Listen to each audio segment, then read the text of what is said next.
Tesla tayo kabayan, tingnan yung tama natin kabayan. So mga rusty siya kabayan, no? I-repair natin, grabe Tesla. So bago modelo pa to siya kabayan, ha? No? Yung ilalim mo, running board, no? So ilang modelo to. Tingnan natin kung anong modelo to. Yan ang problema sa Tesla, mabilis siya magkalawang. 2019 modelo, ang modelo. Yan kabayan, no? Yan, no? Ito, no? Kinain na to, yan, no? Kinain na siya kalawang.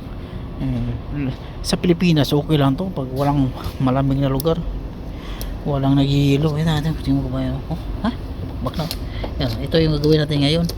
Tanggalin na to. Ano yun? Oh, pati, oh. Tesla, mawa oh.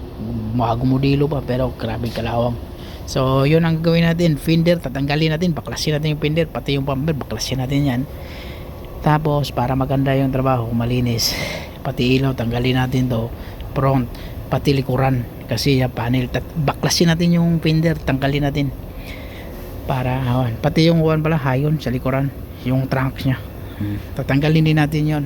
Tapos yung ilang pintuan hindi na. Okay, yun ang gagawin nito. So malaking trabaho sa kabayan.